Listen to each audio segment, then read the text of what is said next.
Good morning, children. We are going to study chapter of history, chapter 3, the Pageants and the Raj. We're going to study colonial agrarian policies. The company becomes Diwan. In 1765, the Mughal Emperor Shah Alam II appointed the East India Company as the Diwan of Bengal as a result of the Treaty of Allahabad concluded after the Battle of Buxar. Land revenue was the most important source of income, so the company paid first attention to the agrarian side, that is the agriculture side. As Diwan, the company had to look after the financial administration of the areas of Bengal, Bihar, Odisha under its control, which were directly under the control of the British. They adopted different land revenue systems to achieve their aims and objectives. Lord Cornwallis, it was not even aware about the fact as to who would collect the land revenue. Therefore, Lord Cornwallis introduced the permanent settlement in 1793 in Bihar and Bengal. Zamindar. The British had their own designs when they made the zamindars the owners of the land. Their main objective was political as well as financial and administrative. Mutiny of 1857. They sided with the British even during the mutiny of 1857 and the national movement.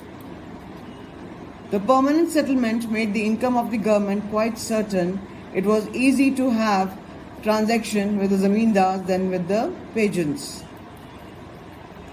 It proved useful for the company as well as the zamindars.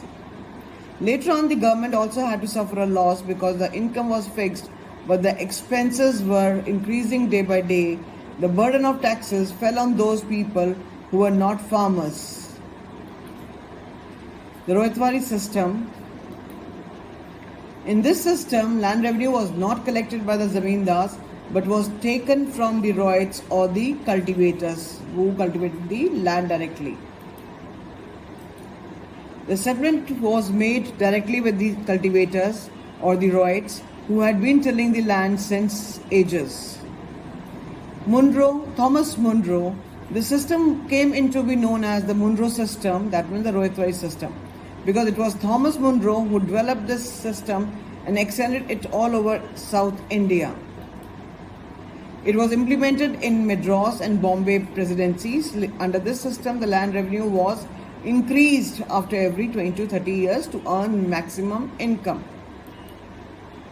Under this system, the settlement was not made with the zamindars but with the actual cultivators. As such, the cultivators were not left at the mercy of the zamindars.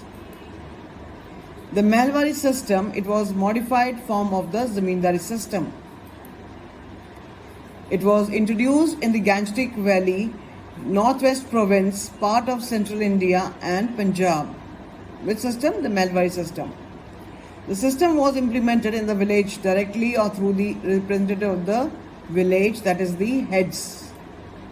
Mal means a village or an estate, and therefore the Malwari system may be called the village system. As different land revenue systems of the British government were designed only to suit its own objectives, they had a disastrous effect both on the pageants and the landlords because of certain inherent defects in them. Land was made a saleable property. It was new innovation of the British government to make land a saleable or a mortgage property, their property, the pageants' property. This was primarily done to increase the government's revenue. If it had not been made saleable or transferable, the government could never realize revenue from the cultivators, who generally had no savings or possessions out of which they could pay. That's all, children. Thank you so much.